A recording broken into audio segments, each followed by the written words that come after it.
Mark is really ripping on that guitar solo, man. Dig it. Who picks the music?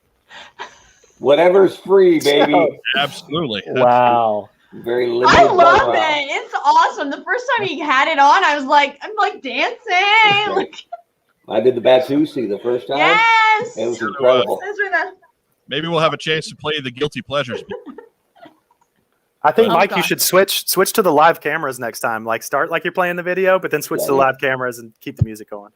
God. I'm telling you, Joe and I are winning that Jackrabbit Slims twist contest. You wait. Oh, God. So anyways, good evening, everybody. It's 9 o'clock on a Friday, somewhere close. It's time for What's on Joe Mind. You're in the team stream. It is Old Home Week as our old co-host Carson Metaxas is with us from 3D Joe's. This week, you can see him there in the presidential suite of the Motel 5 in Orlando, Florida. It's the Hilton. This whole floor smells like weed. Every time I step off the elevator, swear to God, get a contact buzz. I'm like, Hey, man. Oh, my God. That's why they call I'm here to work. You know. That's why they call it the happiest place on earth, right? I guess. And of course, Mike Irizarry joining us are the regulars, the honcho Mark Weber, former head of marketing for the G.I. Joe brand at Hasbro. Whatever. And of course, the queen of G.I. Joe cosplay, Joe Colton, is with us. Hi, everybody. Oh, wait. There she goes. Being as disruptive as she normally is. It's my thing. That was an interactive blowing you a kiss, Joe. Mwah! Right there. Yep. Anyway. Mike, you want one? Yes. Wrong direction. It's backwards. Right. Yeah, it's so Wait weird. Wait a minute. There it is. Okay, I threw you one. This whole Brady Bunch thing is really hard to get. You guys have stepped it up since you had me on the show, though. Seriously, like the production quality, I'm digging what you guys are doing these days. So good job. Seriously. Thanks. I told you back when you joined, man. I was trying to. I know, but you were trying to make me figure out how to do it, and I was like, I already do this stuff for a living. Like, I don't want to. I don't need to figure it out. I Can wasn't you figure out this other video thing, and I'm like, I wasn't trying to make you do it. I was asking for ideas. That's Yeah. basic. I mean, really, like when I said that I knew nothing about any of this stuff. yeah. I think you overestimated what I meant by nothing. I'm so proud to look at you guys now, though. Like you got it all figured out, and you definitely stepped up the quality, man. That's Well, we went to live streams, Yep. which was good. And then we went to the StreamYards, Mhm. right? And then now, like, Mike is like guru, and he's got like a logo, and he's got like the little icon, and he changes the YouTube like Yeah. pin or whatever it's called. I'm not responsible for the logo. The logo was done by George Greeno, longtime friend of the show. No, Nice. but you put it on the backdrop of the four, like it's Oh well, Yeah. that's just what StreamYard lets us do. So, Yep. anyways, we're brought to you as we are every week by the folks at StreamYard and at Kokomo Toys. So, sing with me the theme song, Kokomo Kokomo Kokomo Toys, Kokomo Toys. Kokomo Kokomo Kokomo. Kokomo Toys. I do every third word like the Beastie Boys. It's awesome. And if you're watching at home, if you're live, go ahead and like our video, subscribe to our channel if you're not. Most of the folks who watch us actually are subscribed. I'm really proud of everybody for that. That really helps us out a lot. But like that video, that helps us get in the rotation here at YouTube. If you're watching us on Facebook, then go ahead and hit the little like react there too, and that helps us get in the rotation at Facebook. Just go ahead and do that now. Don't wait till later. And share it to your pages, and better yet, share it to the groups so they know that this live stream is going on. Over the last week, I've had a dozen people ask me, "Hey, man, did you record that panel?" And I'm like, "I'm so sorry, but I didn't." And I mean, honestly, like now's a chance to, if you were sorry you missed the panel, share this with your friends, and hopefully people that wanted to see it will at least get some of the information. I don't have all the props and everything here with me that I did last weekend, but I'll give you the rundown. Right, we'll let it go. Yeah. So we're going to switch things up a little bit this week because Carson is out on assignment and still joining us anyway. Take notes, Joe Colton. Oh, smack. I just got real. So anyways, Carson is on the road and working this weekend. So we're going to let him go first so then he can go to bed and then because he's got to be up super early in the morning to get up and do it all over again on Saturday. I'm really most excited about getting a shower. I'm down in steamy Orlando right now. And so 2 days of video production in the field in steamy Orlando it's pretty sticky down here. That means that the entire city smells like balls, is what that means. Or And marijuana. weed, yeah. And you got to hope with ball. You got to cope with ball smell somehow. So to help Joe Colton out, that means that what it smells like, anyways. Uh-oh. Too far. Went too far. Right. Losing the audience, Mike. He's a habitual line stepper. There's a line. I mean, if she had remembered to unmute her mic, we'd have probably heard something back from her. Like a fuck. Oh, I was going to say she's saving money because she knows the curse jar isn't that full. Oh. So every time I swear, Carson, money goes in the jar, and people have to like support her coffee. So much for being featured on the YouTube Kids channel. Right. No, we're educational. We're teaching them all new words. Okay. Professor Colton is in the building. The swear jar is, of course, brought to us by our good friends at All the Cool Stuff. Because they're British, they know all about all the good swears. And you can help Joe Colton support the swear jar as well by visiting our coffee page. You can catch the link for that down below as well. You want to help Joe Colton out? You want to buy Joe Colton out of the swear jar? Coffee page. The money coming. Thank you if you've already done that, by the way. Yes. Thank So Carson, let's before we change subjects again. Yep. Tell us all about your Joe Fest experience. Oh boy. Well, so I took my dad to the 101st Airborne reunion last week, and it started out with looking at the display of like 12,000 troops, and we had Apache flybys, and it was just an amazing week with my dad. But that was in Kentucky, and he had a reunion dinner that Thursday night. So I didn't get to come in until Friday, and I had to drive down from Kentucky to Augusta. So I got in late. I got in at like 10 p.m. and then I cranked on my panel presentation until like 2 a.m. So nobody saw me until Saturday. And basically Saturday morning was when I was presenting. So I basically came in like down to the wire, right? And there was one presenter before me, Michael French, and he's retro blasting. And he had a sidekick with him, and his sidekick was hilarious. Does anybody know who Michael French's sidekick is? No. I need a sidekick. So I'm going to put the request out there to the community. 3D Joe's needs a sidekick for panel presentations that has like that witty banter back and forth rapport that Michael French had with whoever. Who is the guy who had the Cobra glider? Oh, that's my buddy Joe. Yeah, Joe Goldston. No, he's awesome, but I don't think he wants to put himself like in front of a panel of people. You know what I mean? He's witty though. Joe's witty. Joe's witty when he's drinking, and Joe's great. I just don't know if Joe wants to sit at the front of a panel and go back and forth with you. Maybe he would. I have a plan. So when we did Finest House, we just got him drunk, dressed him up, and he went. So like, just don't tell him. Get him drunk, sit him next to you at the panel, and then let him go.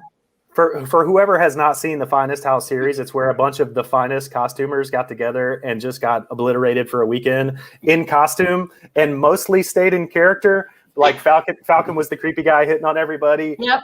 Joe was Joe Cobra. And he was just like this really socially awkward guy that couldn't wear his mask right. It was just, I think he had just been recruited by Cobra. Yeah, he was new and he didn't know what to do and he wanted to go home. Yeah, he was funny, man. He was a highlight of the Finest House series. So yeah, Joe's definitely got potential. Joe, if you're watching, I don't know if you are, and if you want to do the next panel with me, we should try that out because I thought Michael French and his little sidekick were amazing. You had somebody in the house right there. Do you want to be a sidekick, Mark? Right. I'm pretty much built to be a sidekick, right? Everybody's looking for a 6'2" pasty redhead to not steal the show, right?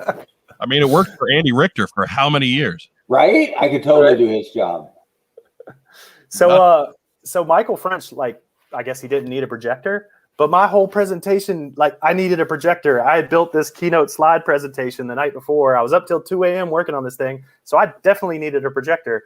I came up there an hour early figuring, hey, I'm early. I'm an hour early. I'm good. There was no projector. And I you know what I'm saying. I was on a little bit of sleep and I had been running hard and I was like, God, where am I? And so I went running around the building and found the very nicest door guy, David. And he was, checking people at the door. That's why I call him the door guy. I'm sure his role title, his title's more important than that. But anyway, he went and found the projector, still mint in the box, never been opened, never removed from box projector. So we go running up to the room and I take it out and I'm putting it together and I'm hooking it up to my laptop. And the whole time I'm trying not to interrupt Michael French because he's up there giving his presentation. He didn't care. He didn't need a projector. So I'm sitting there trying to set this stuff up. And I literally, this is all my video gear. I had all this out in the car, ready to go. I was going to do a multi-camera shoot of my panel with wireless audio and DSLR camera, zoom lenses. I was ready. And I had Joe and Jim ready to shoot for me. They were going to sit there and man the cameras.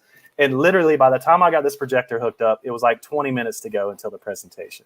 And I was like, I could run out to the car and try to grab everything and set it up, but then I'm just going to be stressed out and sweaty by the time it's time for the panel. So I ended up not shooting the panel. Yeah, it is what it is. So anyway, luckily, I think, Mark, you were in the room. How did you think it went, man? I mean, I didn't get to see all of it because I was taking care of some other things in the morning. But what I saw, it went over huge, right? So it felt amazing. Not only was nobody else doing anything like this right now, but nobody's ever done anything like this ever. So yeah, it was what the young marketers like to call blue water. Right. Nice. We want to be in the blue water. We don't want to be in the red water. So right. Yeah, it was big time.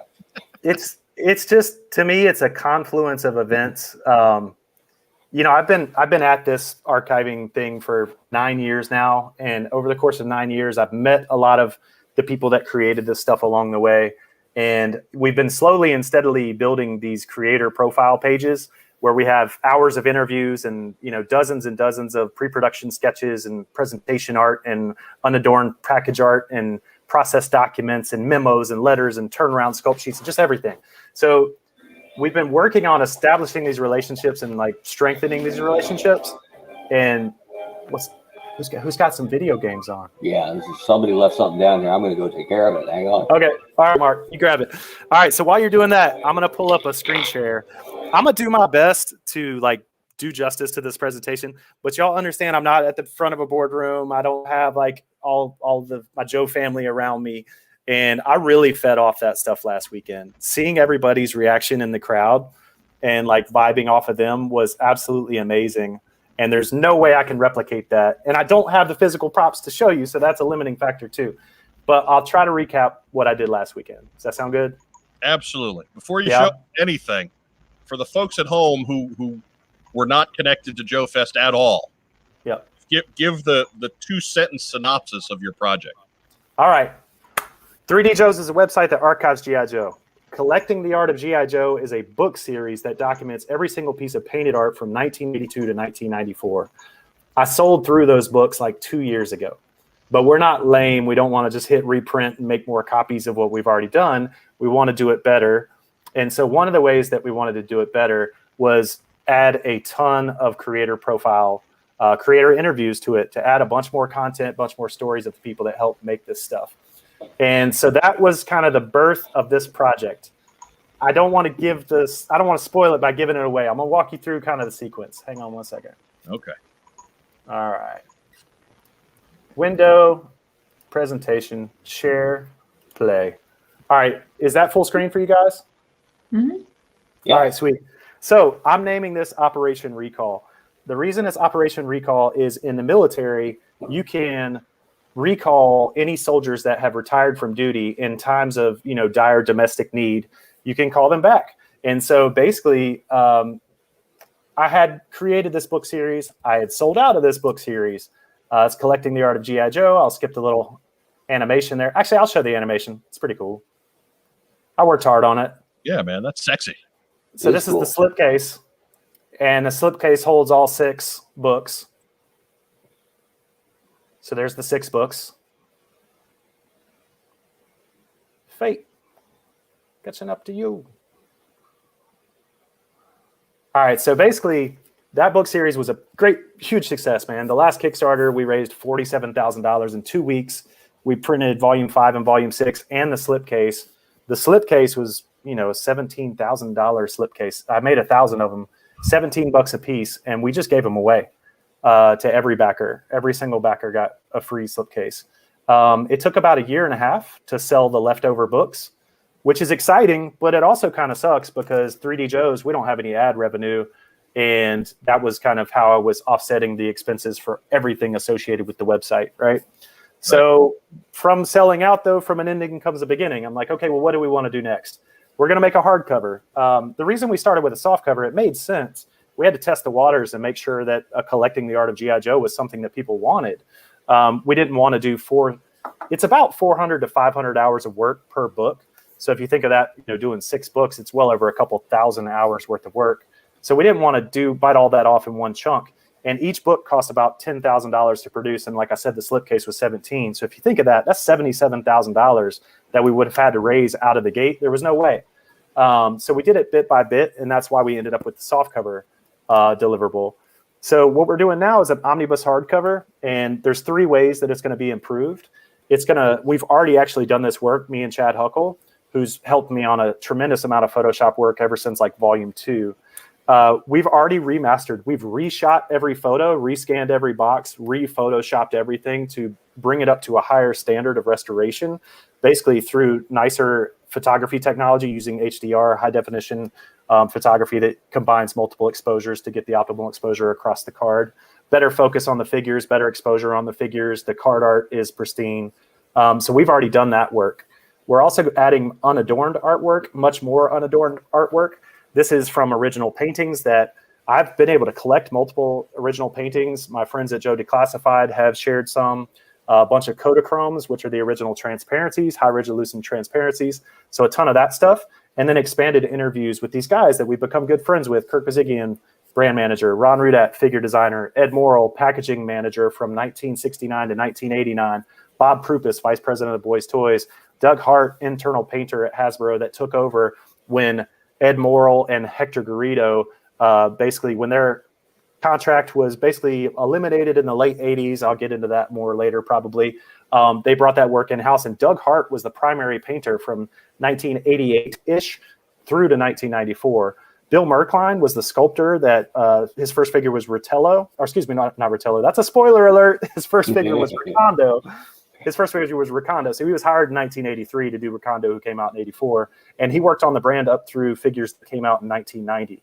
So he eventually did around 70 figures is what me and Peter Hubner have been able to nail down. So all these guys are friends of the website and were willing to contribute interviews and wanted their stories kind of included. And some were already included, but we wanted much, much, much more context from these guys.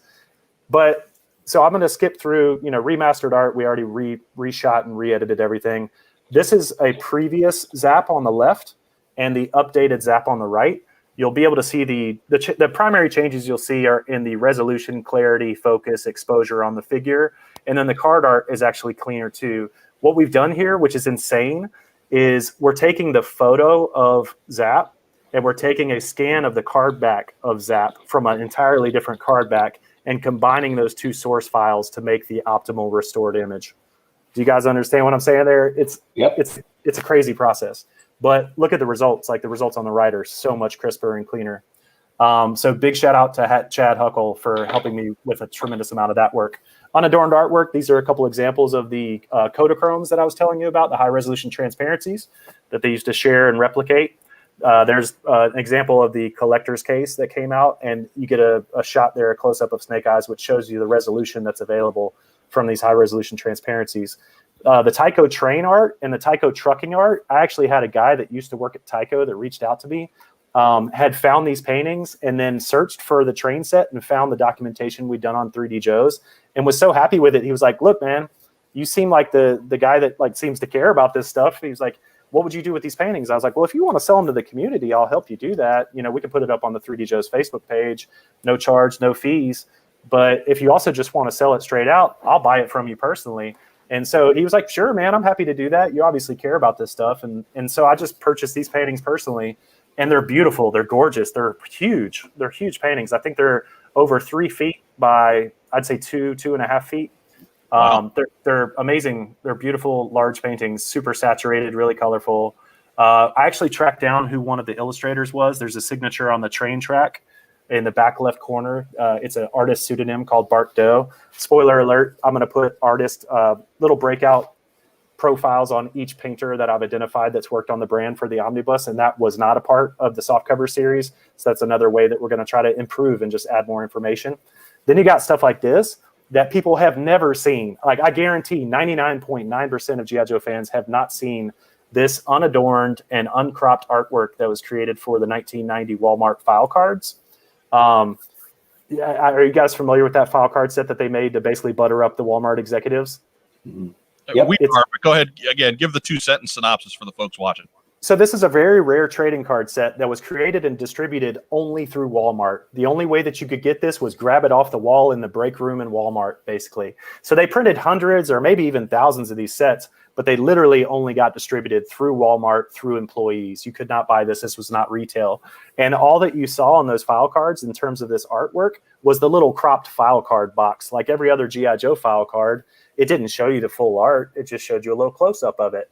So it turns out that they created full-size paintings that nobody ever got to saw. Nobody ever got to see these. It wasn't like it was a full card back with a bubbled figure attached to it that you could purchase at retail, right? So this is like one of those pre-production artifacts that's just like super rare and kind of amazing to see all these years later. This is 2 of the 6, obviously, and then there's a third one that I've sourced out in California, and I'm hoping that I'll be able to secure that before we go to print the hardcover.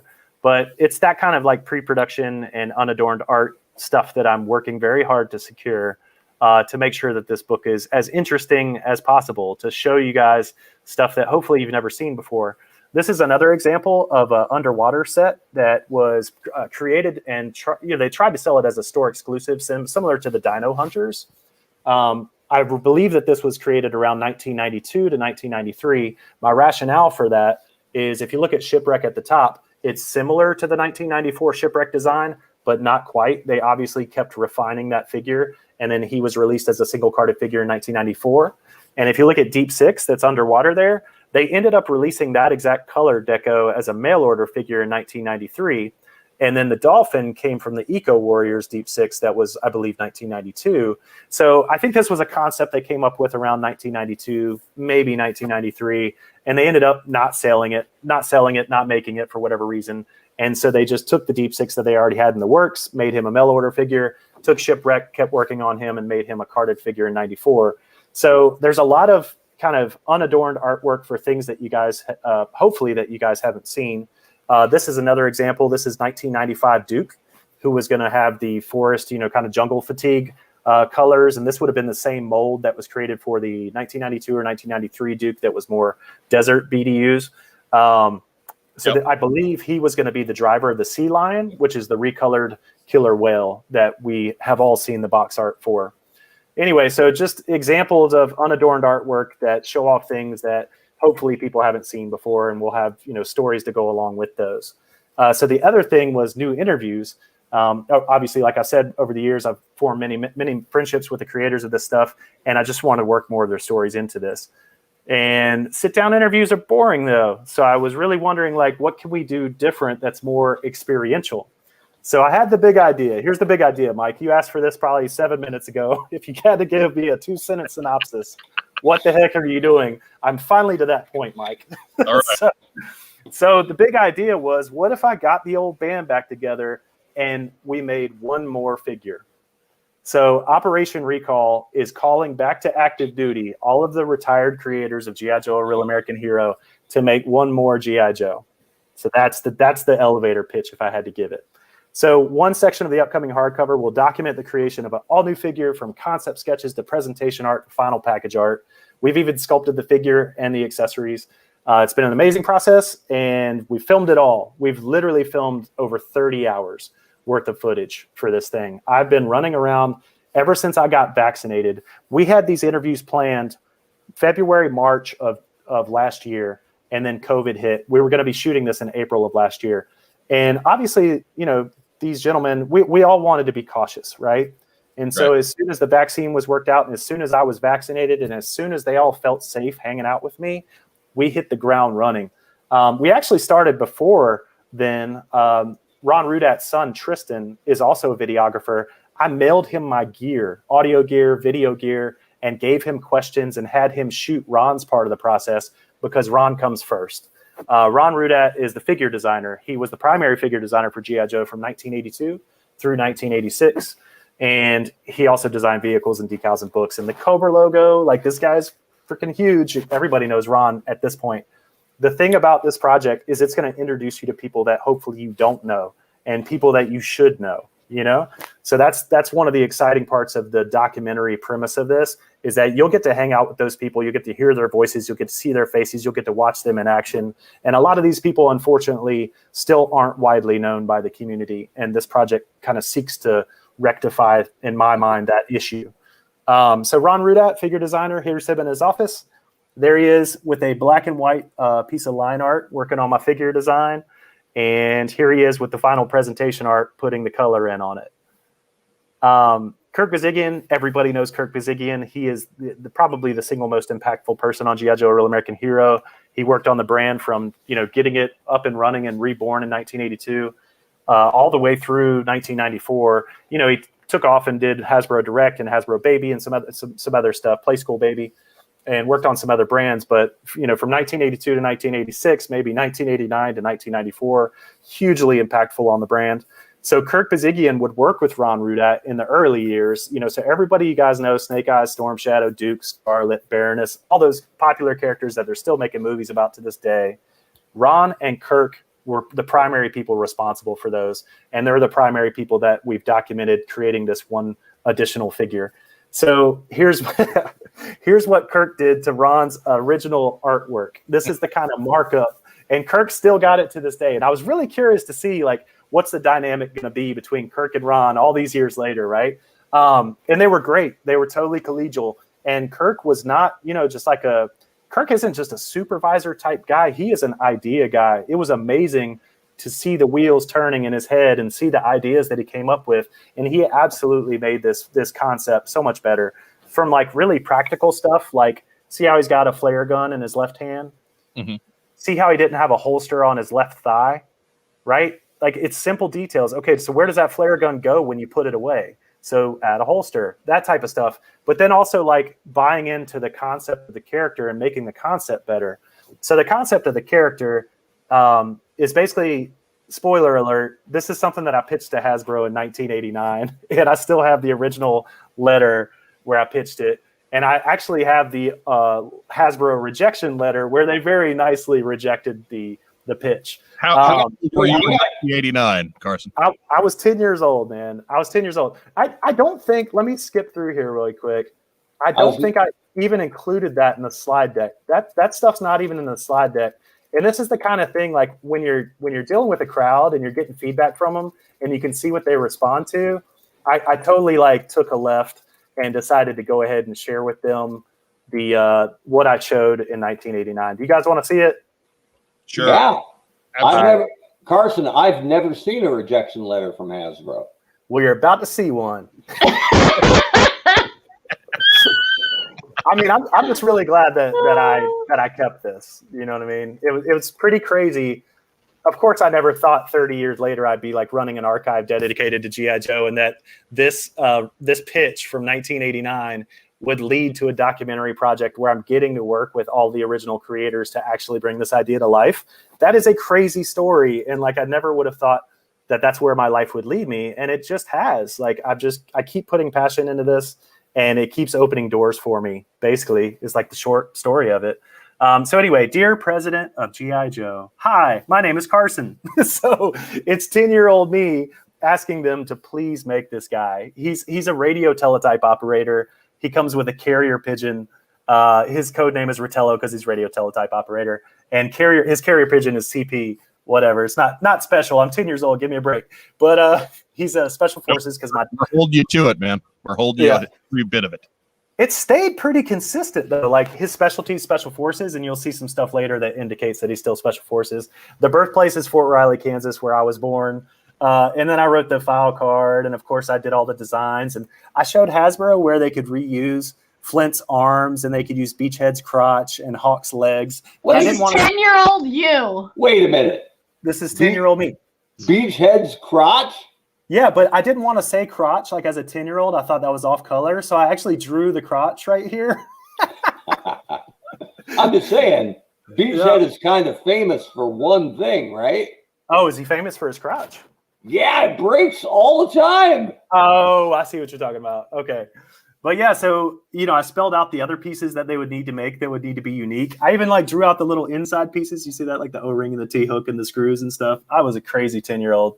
This psychosis started really early. So anyway, so he's a satellite communications officer, SATCOM, whatever that means. But here's the nice rejection letter. It started very nice. We're most flattered to receive your letter.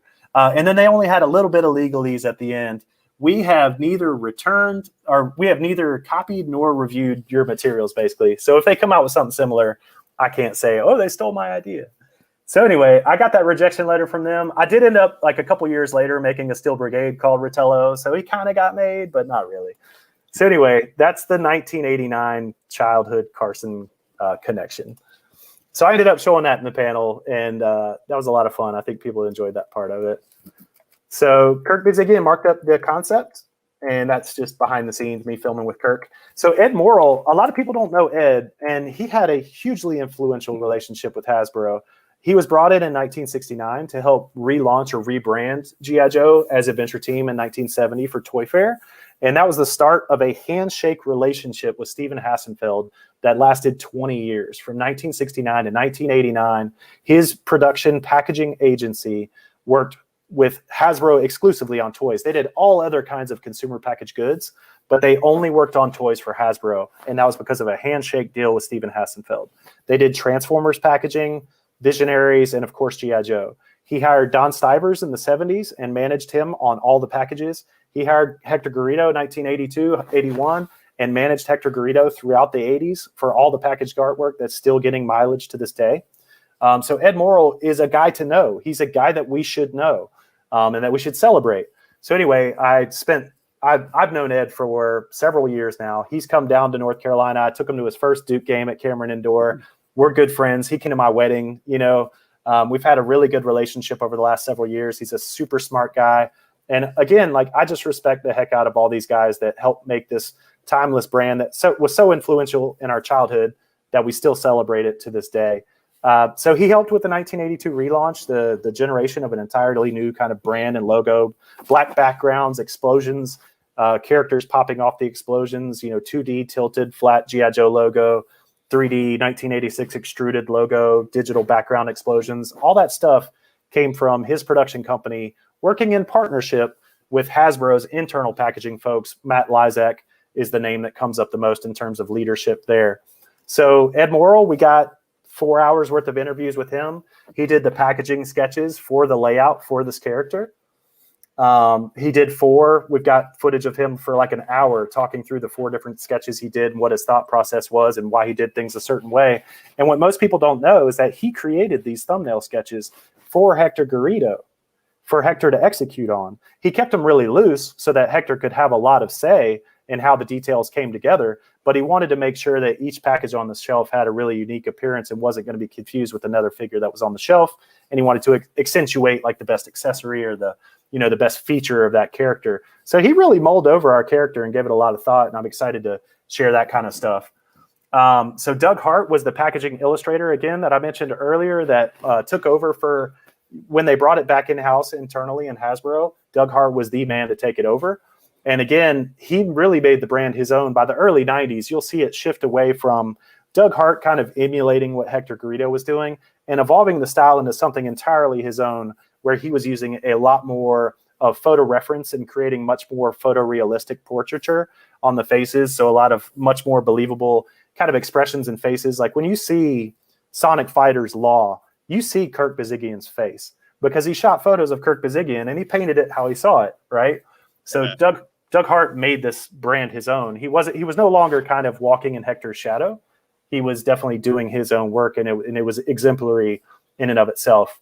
So that's Doug Hart, and he's created the all-new package painting for this figure. There's some photo reference. I have some photos that I can show you guys from some photos from the panel. And so then we'll move on. Bill Merkline was the sculptor that I introduced. he started again with Recondo. He's also famous for sculpting holograms back in the 80s. I don't know if you guys know this. When holograms came out, they had to be sculpted at a 1-to-1 scale. Did anybody know that? No, go ahead. All right. Have you guys had a Visa card in your wallet at any time that had a dove on it? Yes. The hologram dove. So he sculpted the Visa hologram. It's crazy. Like at a 1-to-1 scale, that tiny little dove, he sculpted that thing. There was a National Geographic magazine that like unveiled holograms to the world. And of course they did a bald eagle on there. He's the one that sculpted the bald eagle for National Geographic. Like he's a very, very renowned hologram miniature sculptor who also broke into toys and did everything from G.I. Joe to Cops, Mr. T, Dungeons and Dragons, all the holograms on Visionaries. He did all those. And he sculpted 70 G.I. Joes.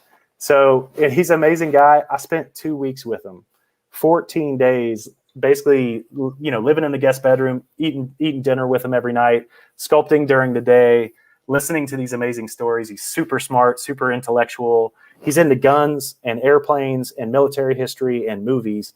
And we talked about it for 2 weeks and it never got boring. Like, I want to move in with Bill. He's like, I'm going to go be his roommate, Actually, he's already got a roommate, and I don't think she wants me there. we got along, but I'm sure she was happy that I was leaving after 14 days. Right. So there's Bill. He's sculpting away, and we had that blue figure at the beginning. That's called a buck. That's like a skeleton, an armature, and that's what the sculptors would start from. And that made sure that all the proportions were consistent from G.I. Joe to G.I. Joe. And they also had to make sure that once they put all this, he uses plumber epoxy. Other guys might use different materials, but his materials of choice is like a plumber seal epoxy. After he put the plumber seal epoxy on there, he had to guarantee that all the joints would still work properly, that nothing was blocked. And so that's what the buck is there for. And then Larry Hama has agreed to write the dossier.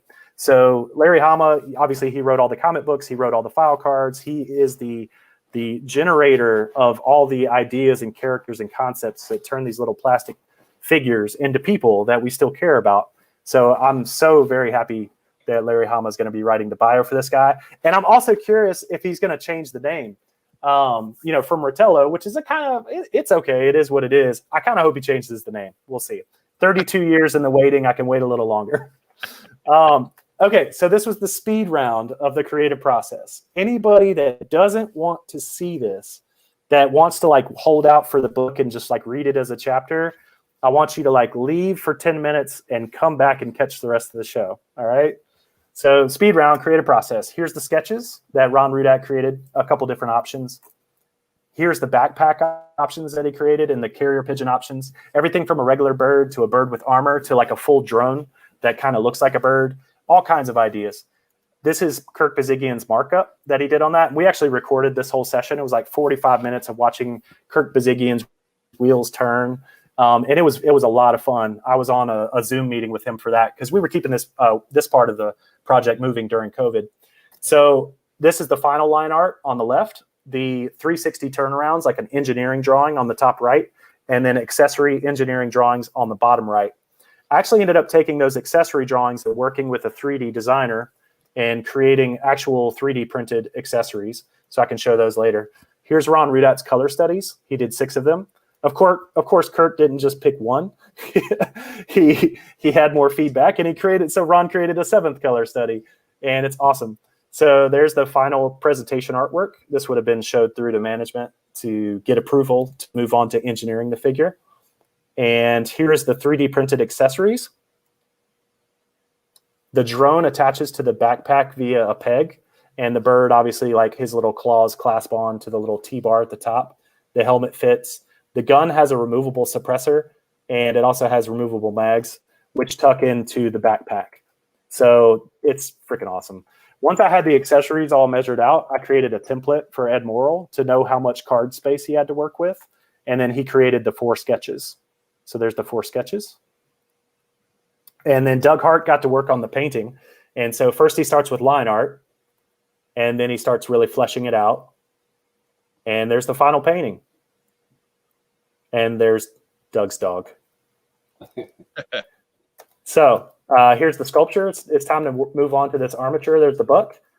And this is kind of, you can see preliminary sculpting on the left, where he just starts to work through the clothing and get the masses in there.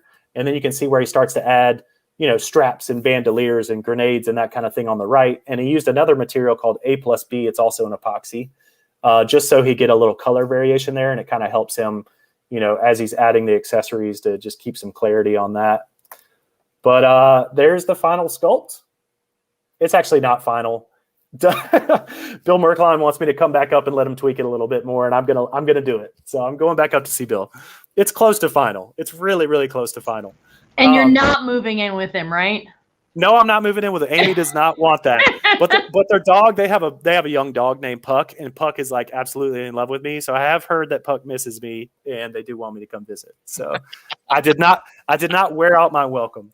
But anyway, it was really cool. I was there for 14 days, and by the end of it, Bill actually had me sculpting. So if you look at like the 3 smoke grenades over on the right side, he let me sculpt those, and I also got to sculpt the knee pads. So that's pretty cool, man. It was an amazing experience hanging out with him and watching his process, learning what he does. And actually, I sculpted a couple other things that we threw away because they were terrible. Try not to make the place smell so much like Nerd the next time. Yeah, exactly. Oh, there's a good look at the painting. There's the final figure. I think, yeah, this is a video. So I think I'll move the lighting around here so you can get a good feel of the depth of the face. The face on this guy is incredible. And of course, I made him bald because, a lot of special ops guys are bearded, bald guys. So I wanted to represent that segment of society that I see in Southern Pines, North Carolina all the time. Carson, is the face based on a real person? So I took photos of myself because, I work by myself. I would have taken photos of somebody else, I promise. But Doug Hart did want some photo references, and so I grabbed my my Kel-Tec rifle and went out in front of my garage and set up my Canon on a timer and did a bunch of photos. I don't know if they're in this deck or not. I don't think they are. Okay, but there's a final look at the final sculpted figure, like with the helmet on, and you can see what the accessories look like on Little Duke there, and you can see the letter that started it all on the right. So I think this is probably like my key image where I show the whole process from like start to finish. So what's next? We're going to edit a documentary. I've got 30 hours of footage. This is what I do for a living, is video and animation. So I'm going to edit this. It's either going to be, a feature-length film, something like 90 minutes that shows the entire process, or it could be a more episodic thing where we visit one person per show and do one step of the process per show. Not really sure how that will play out. A lot of those decisions get made in editorial, and it might also be shaped by whoever wants to help me distribute this documentary, right? Depending on what their needs are. So I'm going to make a documentary. What about the figure? The figure, it's freaking incredible. I would absolutely love for this figure to be manufactured. I want to own this figure. I want my family to be able to buy this figure. I want my friends to be able to buy this figure. And any of you guys that are listening that think it's a cool idea and want to own this figure, I want you to be able to buy it. And I don't want it to be some like crazy expensive custom. So I've signed an NDA with a group of guys that are bringing out their own toy line, and it's very much in this vein. And so if they can help bring that to fruition, then I'm more than happy to partner with them to do that. So hopefully more to come about that in the future. But what if Operation Recall did not stop here? What if we expanded it and created up to 20 new figures, designed by Ron Rudat, designed by Mark Pennington, illustrated by Doug Hart, maybe sculpted by Bill Merkline? He's 75, and I don't know if I want to try to do that to him. He would probably say yes, but 2 weeks per figure, it's a lot, right? So I have to figure out the sculpting thing. But there's a what if out there. And at the panel, I basically asked the panel, what do you guys think? Is that something you'd be interested in? Is that a Kickstarter you'd want to back? Like, what are your feelings on that? So I'll throw it to you guys. What do you guys feel about it? Go ahead, Mark Weber. I mean, my Joe collection is pretty much just Hasbro stuff, right? Not that the 3D printer guys don't do great work, and not that there isn't outstanding stuff being done out there, which has been really valuable to the community when Hasbro wasn't making any Joe stuff, right? Like, collectors are going to collect. So they've gotten the next best thing, and in some cases, superior product, right? Some of the stuff that Marauders put out and some other guys out there. But this is authentic Hasbro. It doesn't need the logo on it to be part of G.I. Joe. So I'd be all over this. And I haven't supported much that's outside, simply because that's part of what I like about collecting. Everyone defines their own collection. Yep. But this belongs. This is absolutely in my wheelhouse. I'll say this right now. If anybody from Hasbro with any power over making these kinds of decisions is listening to this and thinks this is a cool project and thinks that connecting with the old creators is a worthwhile endeavor, that Hasbro should put their stamp of approval on and make an actual retro line, a retro reborn, a retro recall, a retro whatever you want to call it, we're all good with that. Let's make it happen. If Hasbro wants this to happen, it could be official. Right. I do video and animation for a living. This isn't about a hustle and making money. This is about having fun. This is about getting the old creators back and letting them do what they're still good at. There's no reason that they can't do this to this day. Look at the results of what we have put together in the last year. It's incredible. I hold that little O-ring figure. I can't wait to see him shrunk down and painted, have a paint master. It's gonna hold up to what happened in A Real American Hero. Guaranteed. It's going to be better than some of those figures, candidly, right? So if we could do that again, like I was literally just interviewing Mark Pennington in South Carolina 3 months ago. And you know what he said to me? I regret 1989 version 3 Snake Eyes. I want another chance to do it better. That's what he said. He's not happy with that figure. He loves version 2 Storm Shadow, doesn't like version 3 Snake Eyes, right? And so Ron and Mark had already been talking about trying to get together and do a project where they design more figures. I'm like, we're already doing a test of that with Ritello, with Ron and Doug and Bill and everybody else. Let's do it. I think the community will support it. And if Hasbro wants to support it, Hasbro official. Mm-hmm. Let's make it happen. But, sideways to my point, I think that's great. And if they got involved, that's even better. But you don't need them. No. Right. But if not, if they don't want to do it, the only thing that we sacrifice, this is the one caveat. The only thing we sacrifice, if Hasbro doesn't want anything to do with it, then that's fine. It's their IP, it's their property. They make the decisions. That's cool.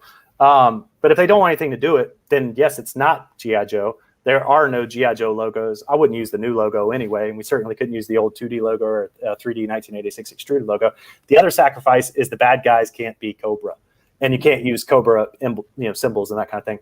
But we would design bad guys that would fit with that era of toys. So if you're playing with those toys and these toys, it's going to feel cohesive. You know what I mean? It's not going to feel like out of left field. So what do you think, Joe? What do you think, Mike?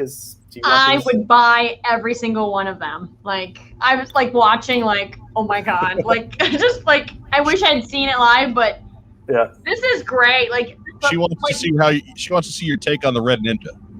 Okay. No. I mean, I will say this. I want to do all new characters, and this is an angle that I haven't pitched to you guys yet. The experience that I just had of taking 10-year-old Carson's idea and actually getting it carried through with all these guys. First thing I want to say is Ron Rudat had the option to create an entirely different character. If he didn't like the radio type operator I got idea with a carrier pigeon, if he didn't like that, I totally told him we could do something different. You really don't have to do this. But when he came back to me with sketches of Ritello, I was like, yes! Like the idea that like 10-year-old me is like, I'm living my dream. Ron Rudat's doing it. I want however many figures we can get funded. I want the crystal of an idea that turns into the next however many figures. I want those to come from the fans. I want it to be people like me that submitted stuff back in the day. You back the Kickstarter, you throw the money behind this, send us in your ideas, send us in your letters. Mark Pennington, Ron Rudat, Kirk Bazigian, all get in a room and hammer it out and decide which ones are they doing and which ones are they not. And the lucky people that win get to have the experience that I just had over the last year and a half of watching this thing come to life. So I think that's a really cool angle for it. It's amazing watching them. Like, they've not missed a beat in their talents. Like Kirk's notes and like attention to detail, and Ron's ability to character develop and like just the sculpting itself, like just even the facial expressions. I'm like, oh my god, this is like freaking out. Like quietly trying not to freak out publicly, but I'm like, oh my god. We have a rare opportunity. These guys are in their, late 60s to mid 70s kind of thing. We have a rare opportunity here to take these people back to lightning in a bottle that they captured the 80s and 90s and let them relive that. It's fun for them too. When we got done with Ritello, bar none, they all said they didn't want it to end there. This isn't just coming from me. This isn't just me like pushing some idea on people.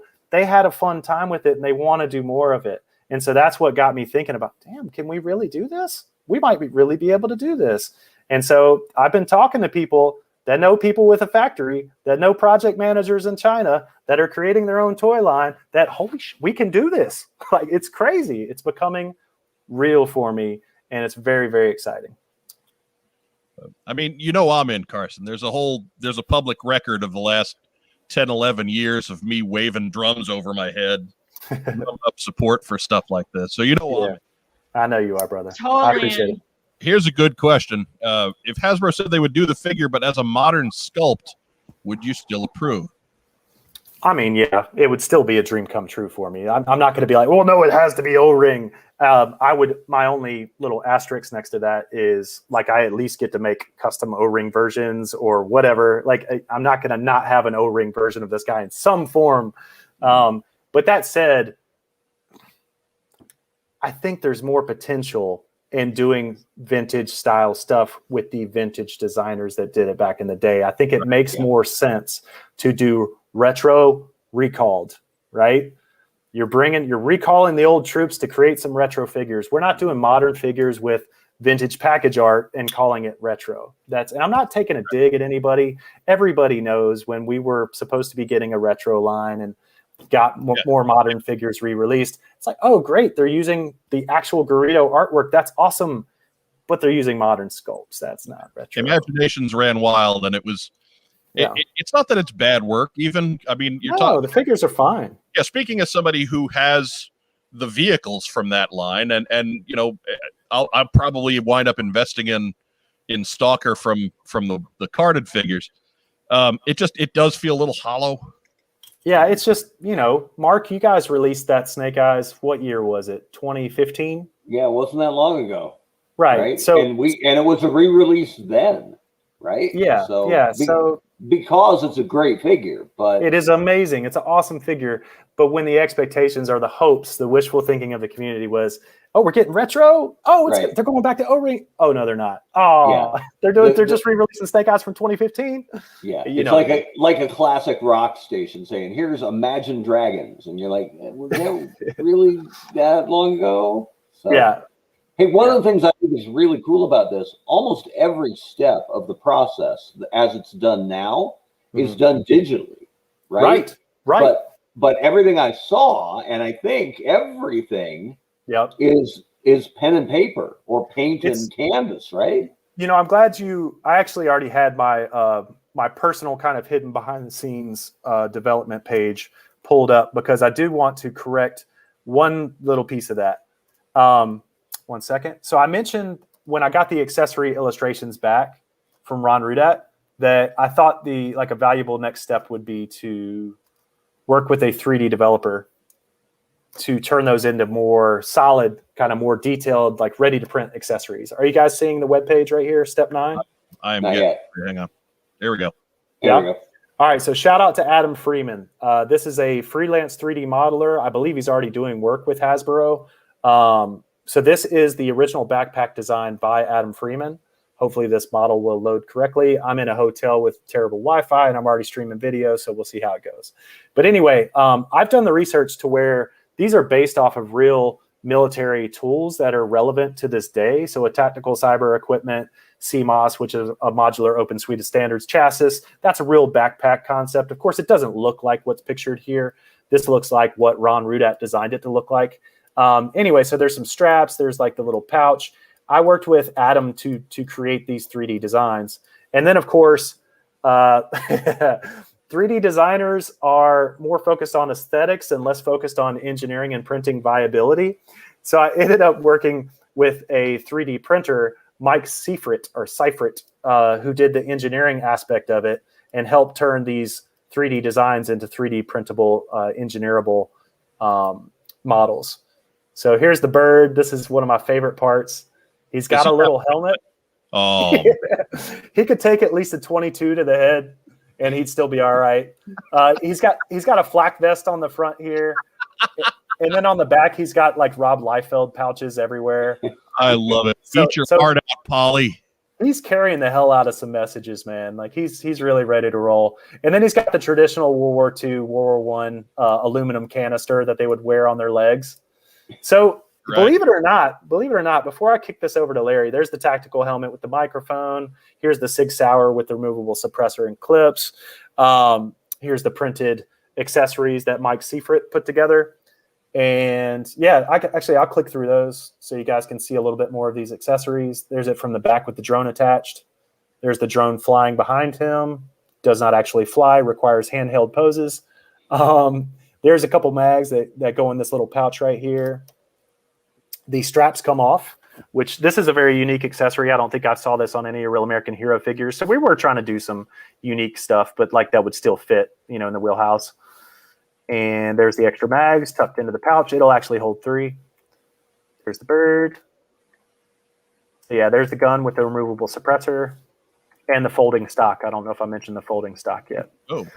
So we had a ton of fun putting this stuff together.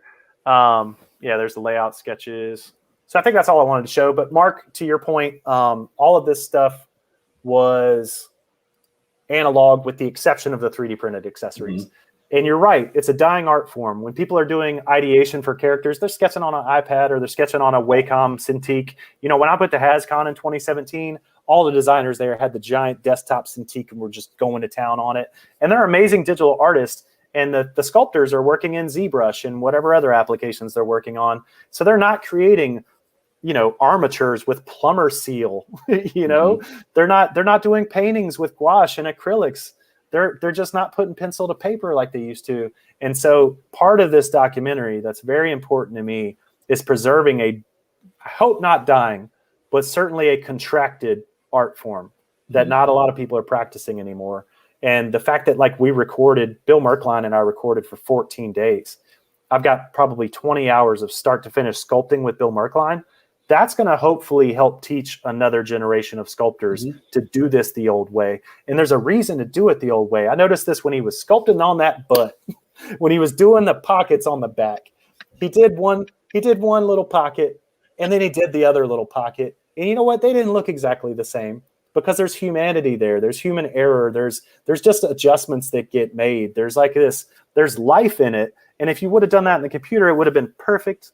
And then you would have copied that one, copied that right cheek and pasted it on that left cheek. And it would have been too symmetrical. It would have been too perfect, Mm-hmm. So the idea that, the humanity is lost. Some of the humanity is lost when you get into the digital version of the art form. And I say that jokingly, left cheek, right cheek. But I mean it, like the sentiment of it. I mean it 100%. When you do things. There's a realism to not having everything completely symmetrical. Yeah. He could have walked or changed his pocket or had something in it, just using your pocket example. But yes. I agree. My iPhone has worn out my left pocket in every pair of jeans I wear. I guarantee that pocket's a little more stretched and has a little wear angle on the corner of the iPhone. You know what I mean?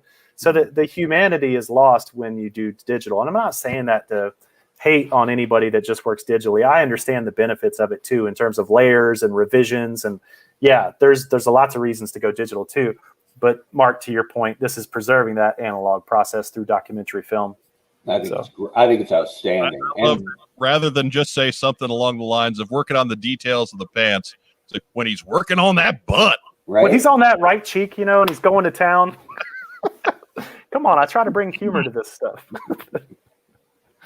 I don't want to be preachy, but it's true, man. The analog stuff is a dying art form. And if we can do something to not only preserve it through documentary, but also give these guys a chance to shine and make more figures, And I know we're not going to get this chance again.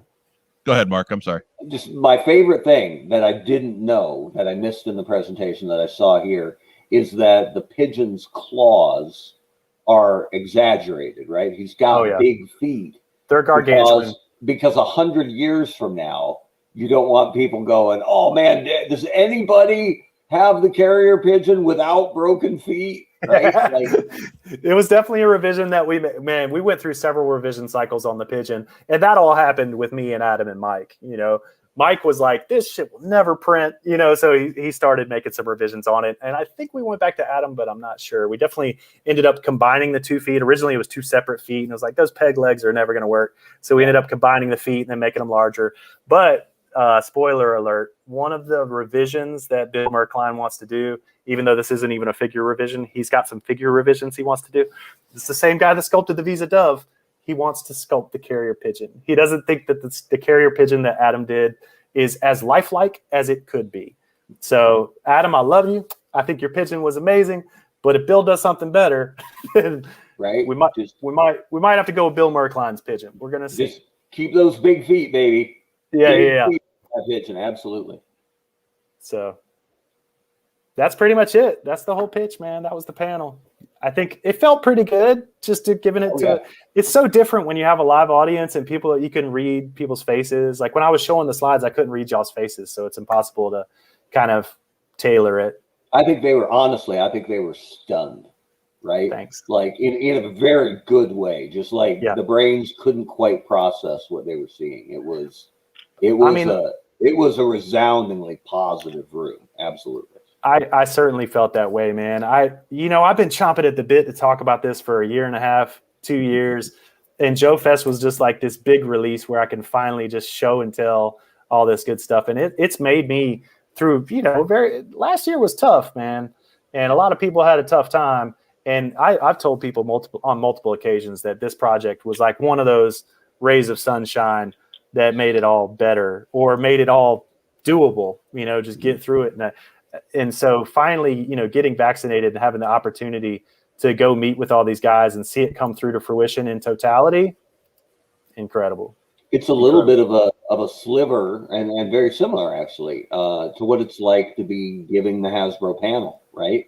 Because you've worked on something for 1.5 years and now you're debuting it to an appreciative audience, but not a cakewalk, right? If they don't like it, they'll let you know.